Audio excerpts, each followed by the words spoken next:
서울 중랑구갑의 서영교 의원입니다. 법원행정처장님 아까 당황하셨죠? 예, 많이 당황했습니다. 예, 사실 협력관의 이름을 모른다는 건 근데 우리가 그렇게 해오거든요. 그 협력관하고 개인적으로 잘 아세요? 그렇지는 않습니다. 그렇지 않죠. 그거 거짓말이에요. 그러니까 이재명 대표 허위사실로 얘기하면 그거 거짓말이 된다. 질문이 그거였어요. 그때 앵커가 김문기하고 개인적으로 잘 아는 사이세요? 이렇게 물어본다고요. 아닙니다. 제가 잘 모릅니다. 근데 요즘 일이 있어서 요즘은 압니다. 이렇게 얘기한다고요. 아까 말했듯이 협력관조차 제가 왜 그 질문을 했냐면 그 협력관이 처장님이 저희를 만나러 올 때 같이 오는 사람이에요. 그리고 제가 그 협력관에게 이런 거 저런 것도 부탁도 합니다. 근데 제가 아까 사실은 밖에서 우연히 만나서 법원 행정처에서 왔습니까? 이렇게 물어봤어요. 제가 평상시에 만났던 사람임에도 불구하고 그래서 질문한 겁니다.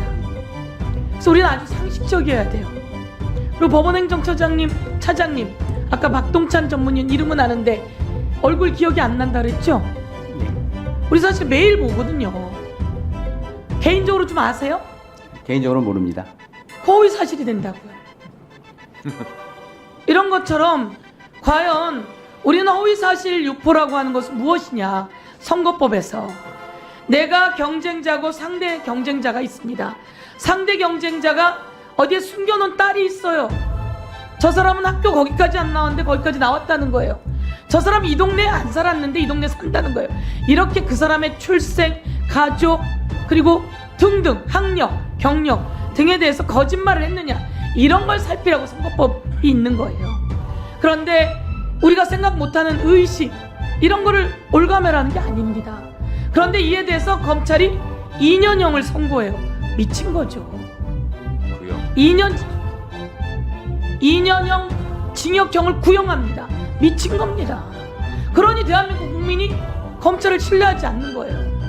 얼마나 많은 검사들이 밤을 새워가며 보이스피싱 범들을 잡고 마약 사범을 잡고 살인범을 잡고 나쁜 사람들을 잡으며 얼마나 애를 쓰고 있는데 이렇게 기억하지 못하는 걸 가지고 2년 징역형을 구형하는 검찰을 보면서 미쳤다. 그래서 신뢰하지 않는 거예요. 그런 사람들을 우리는 문제 제기하고 지적하는 겁니다. 그래서 이 부분을 오늘 법원에서 잘 들으시고 판단하는데 하셨으면 좋겠다 이렇게 말씀드립니다. 저만이 아니라 국민의힘 의원들도 마찬가지일 거예요.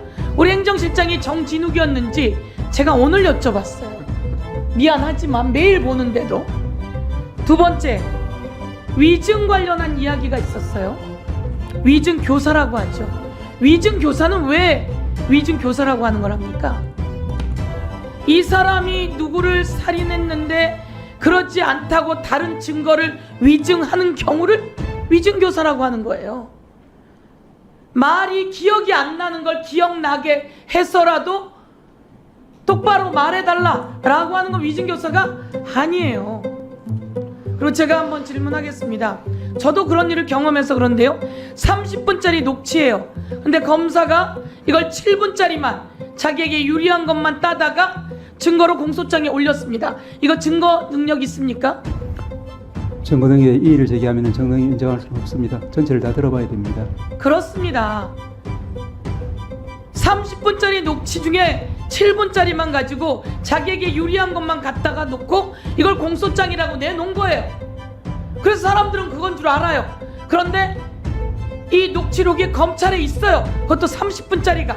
그 30분짜리를 국힘의 박정훈 의원이 틀었어요. 짜집게 해가지고. 그래서 우리가 고발해버렸어요. 그런데 30분짜리 녹취를 검찰이 갖고 있던 걸 박정훈이 받았고 는지 어쩐지 모르겠어요. 우리가 공개하라고 했더니 그걸 다 공개한 거예요. 그래서 우리가 30분짜리 다 들어봤어요. 30분짜리를 7분만 제공하면 그거는 증거 능력이 이의를 제기하면 없다 이렇게 말씀하신 겁니다. 이런 내용을 갖고 3년을 구형해요. 징역을. 미친 거죠. 제가 한 번 더 말씀드리고 이런 정부는 어디에서 탄생됐냐? 명태균의 녹취를 한번 들려드릴게요.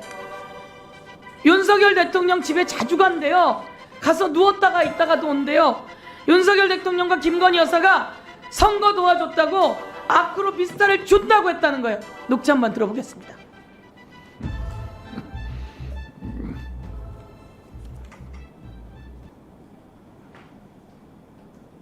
명 씨는 대선에서 윤석열 대통령을 도와 당선되면 김건희 여사가 보답을 약속했다는 취지로 말했습니다. 저를 뭘 주면 돼요? 앞으로부터 그 여사가 정말 대단한 거예요. 우리가 뭘 해야 돼요? 앞으로부터.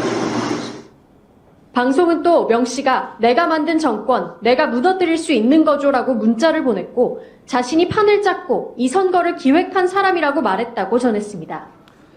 내가 만든 정권 내가 무너뜨릴 수도 있죠. 그게 뭐 됐습니까? 국민의힘은 자존심 안 상하나요? 이런 말 듣고? 윤석열, 김건희 여사는 자존심 안 상하나요? 이 사람의 헛소리를 삑삑해. 이종호는 왜 헛소리를 해대고 명태균은 왜 헛소리를 해? 이러고 법적 조치해야죠. 법적 조치 못하고 가만히 있잖아요. 아무 말도 못하고.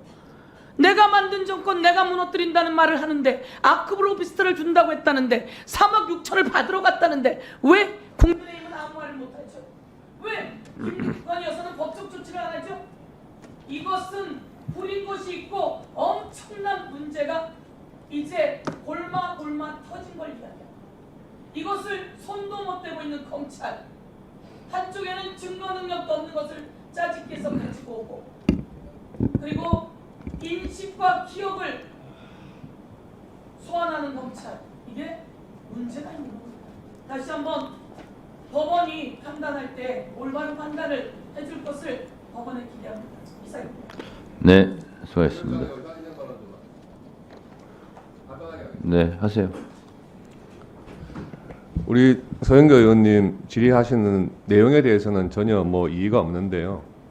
오늘 이제 국감 첫날입니다. 첫날인데 오늘은 대법원에 관련된 국감을 하는 날인데 검사들 미쳤다는 그런 말씀을 지금 5번 하신 것 같아요. 질문 중에. 그 국감을 하시면서 그런 용어를 쓰시는 것 자체가 법사위에 굉장한 저는 부정적인 인상을 준다고 보고요. 이런 거야말로 우리 법사위의 질서 유지를 위해 가지고 위원장께서 한 번 정도는 경고를 주셔야 되는 건 아닙니까? 늘 정가의 보도처럼 말씀하시는 145조 제1항에 질서를 어지럽혔을 때 그 전제가 있습니다. 이 법 또는 국회 규칙을 위반하여 이런 부분이 있거든요. 우리 국민의힘 국회의원들이 말을 할 때는 이 법 또는 국회 규칙을 위반한 적이 없어요. 그런데 맨날 저희 보고 질서를 어지럽혔다고 하세요. 예? 네. 그런데 지금 국감장에서 이렇게 공개적인 석상에서 이제 내일부터 법무부에 대한 국감이 시작되는데 검사들 미쳤다 이런 용어를 한두 번 실수로 하시는 것도 아니고 5번씩이나 그렇게 공개적으로 발언하시는 것은 법무부나 대검찰청 국감 가가지고는 판사들 미쳤다는 말 안 하신다는 보장이 있습니까? 그거는 국감을 받고 있는 분들에 대한 모욕이라고 생각을 합니다. 이런 부분은 좀 우리 법사위의 권위를 위해서라도 위원장님께서 경고 좀 주시기 바랍니다. 이상입니다. 자, 박규택 의원님의 의사진행 발언에 대해서 또 제가 의무적으로 답변 드리겠습니다. 국회법 145조 1항은 국회에서 정한 법과 규칙을 위반하여 질서를 어지럽혔을 경우 위원장이 경고할 수 있다라는 거고요. 이 경고를 듣지 않을 시에는 발언권 중지나 퇴장을 시킬 수 있다. 이 조항입니다. 그러면 국회법에서 정한 법과 규칙은 무엇이냐, 어디에 적용되냐 하는 것은 첫 번째는 위원장의 제지에 따르지 않을 때입니다. 의사진행을 방해하는 거예요. 이것을 국민의힘 의원들이 많이 어겨요. 그래서 저한테 경고도 받고 제지도 받고 합니다. 그래서 하는 거고요. 그리고 국회법을 보면 의제와 관련된 발언을 하면 안 된다, 모욕을 하면 안 된다, 뭐 이런 얘기가 등등이 나옵니다. 근데 그것은 다 주관적인 판단사항이고 해석사항입니다. 그래서 그 부분은 가급적이면 제가 건들지 않고 있어요. 다만 국회법에서 정한 49조 1항 위원장은 위원회를 대표하고 의사를 정리하고 질서를 유지하며 사무를 감독한다. 이 조항을 가지고 제가 주로 적용을 합니다. 왜냐? 모욕은 상대방에 따라 다 다르거든요. 의제와 관련이 있냐 없냐는 것도 다 다르거든요. 논쟁이 있을 수 있거든요. 그래서 가급적이면 국회법을 제가 적용할 때 위원장의 제지에 따르지 않는 경우를 주로 제가 국회법 145조 1항, 2항을 적용시킨다라는 말씀을 드리고, 곽기택 의원이 의사진행반을 통해서 지금 이런 형식은 아주 좋습니다. 중간에 곽기택 의원님이 끼어들지 않았어요. 제가 지금까지 계속 말씀드린 것은 이런 방식을 취하라는 거죠. 상대방 의원이 질의하는 시간에는 마음에 들지 않아도 참았다가 위원장한테 의사진행 발언을 신청하고 얻고 발언하. 이건 굉장히 모범적으로 저는 했다고 생각합니다. 그런데 제가 국회법에서 의제와 관련 없는 발언이라든가 모욕이라든가 이런 부분이 주관적인 판단의 영역인 것처럼 서영교 의원이 판단하기에 검찰이 미쳤다 할 수 있다고 저는 생각합니다. 드라마에서도 많이 나와요, 요즘. 그래서 그걸 가지고 서영교 의원님 앞으로 미쳤다는 발언을 하지 마세요라고 제가 제지하기에는 상당히 거시기합니다. 그래서 그 부분은 이렇게 하시면 될 것 같아요. 서영교 의원께서는 곽기택 의원이 이런 지적이 있었으니 참고하시기 바랍니다. 위원장이 어떻게 그걸 하지 말라 이렇게 말하는 것은 지나친 발언의 자유에 대한 침해인 것 같습니다. 네, 그 정도 하고 넘어가시죠.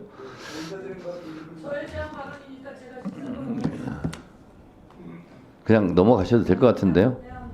네, 서영교 의원님 그러면 짧게 하시죠. 왜곡하면 안 됩니다. 저는 수없이 많은 검사들이 보이스피싱, 마약사범, 그리고 살인자 추적, 그리고 딥페이크 등 얼마나 밤을 새워가며 일합니까? 검사가 되고 싶어서 얼마나 많은 노력을 합니까? 사회의 약자를 보호하기 위해서 얼마나 애를 씁니까? 너무나 소중한 검사들입니다. 저는 검사들 존경합니다. 그리고 그래서 검사들에게 대우도 하는 겁니다. 그리고 그래서 검사들이 판단한 것에 대해서 존중도 하는 겁니다. 그런데 일부, 아주 극히 일부의 검사들이 그렇게 아까 말한 것처럼 누구나 다 기억하지 못하는 것을 가지고 기소하고 그리고 2년이라고 하는 구형을 때린 겁니다. 그래서 저는 거기에 대해서 미쳤다고 한 겁니다. 이 미친 판결이 미친 구형입니다. 전 그것을 이야기한 겁니다. 제가 검찰들을 그렇다고 이야기한 적이 없습니다.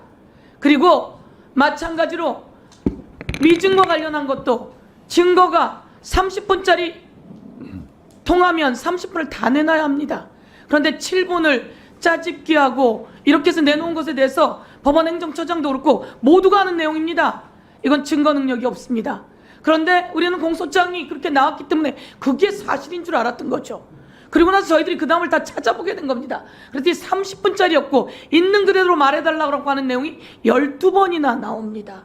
그리고 거기에 김진성이라고 하는 사람이 없는 사실을 말해달라고 한 적이 없다라고 하는 내용을 이야기해서 이 부분이 해결된 겁니다. 그런데 이런 내용에 대해서 저는 검사가 30분이면 30분짜리 녹취를 다 내놔야지. 그렇지 않고 7분짜리만 내놨다고 하는 것에 대해서 정말 놀랐습니다. 나중에 알게 된 겁니다. 그렇다면 이런 내용은 잘못된 것이고 그렇게 해서 3년을 구형한 건 미친 구형이다 이렇게 이야기하는 겁니다. 그래서 저는 검찰들이 미쳤다 이렇게 이야기한 적 없습니다. 현장에서 오늘도 밤을 새워가며 자기의 위협까지 무릅써가며 정말 노력하고 애쓰는 그 현장의 검사들에 대해서 저희들이 더 지원할 게 있는지 오히려 찾아봐야 되는 내용이고 이들에게 먹칠을 하는 잘못된 일부 검사의 행위에 대해서 발언한 것이고 지적한 것이다 이렇게 이야기합니다. 예. 네, 잘 들었습니다. 다음은 박은정 의원님 질의해 주세요. 여기서부터 잠시만 주목해 주시기 바랍니다. 제가 구독자분들을 위해서 깜짝 선물을 하나 준비했는데요. 제가 항상 여러분들께 뭐라고 말씀드렸나요? 뉴스만 평소에 잘 챙겨보셔도 돈이 된다 돈을 벌 수 있다라고 말씀드렸는데요. 자, 여러분들 여기 보이는 각종 뉴스, 코로나 유행 사건, 러시아 우크라이나의 전쟁, 엔비디아의 실적, 트럼프와 김정은의 관계 등등과 같은 뉴스를 보게 되면 여러분들은 어떤 생각이 드세요? 그냥 뉴스만 보고 끝내는지 아니면 이 뉴스를 어떻게 이용할 수 있는지 이 부분을 고민하고 계시는지를 되물어보고 싶습니다. 자, 그 이유가 뭐냐 하면 제가 지난 1월 여러분들께 뭐라고 말씀드렸나요? 지금은 반도체 산업에 관심을 가져야 한다. 뉴스만 보고 그냥 넘기지 마시고 한번 투자적으로 고민해 보셔야 한다라고 말씀을 드렸습니다. 그리고 나서 이런 썸네일을 유튜브나 뉴스를 통해서 많이 보셨을 텐데요. 이런 반도체 산업이 이슈가 되었을 때 부자들은 어떻게 생각한다고 했나요? 반도체와 관련된 투자 수단은 뭐가 있는지, 어떤 주식이 가장 좋은지, 어디에 투자해야 돈이 몰리는지 자연스럽게 생각한다고 제가 말씀드렸죠. 그 이유가 부자들이 봤을 땐 이슈가 돈으로 이어지고 그 이슈가 나에게 돈을 벌어준다는 경험적 확신이 있기 때문에 부자들은 항상 이런 사회적 이슈와 돈의 흐름을 관심 있게 쳐다본다고 제가 말씀드렸는데요. 이번에도 마찬가지입니다. 제가 지난번에 시청자분들과 함께하는 주식으로 수익 내기 이벤트를 진행했었는데요. 당연히 100% 무료로 진행되었고, 자, 여기 보시면 아시겠지만 제가 지난번에도 저한테 구독이라는 문자를 보내주신 모든 시청자분들께 이렇게 반도체 관련주 중에 많은 종목이 아니라 가장 급등할 확률이 높은 딱 한 종목, 한미반도체 딱 한 종목만을 추천드렸어요. 그러면서 여기 나와 있는 대로 정확히 얼마에 매수해야 하는지, 수익률이 얼마가 나왔을 때 팔아야 할지 정확히 말씀드렸는데, 자, 지금 실제로 어떻게 되었나요?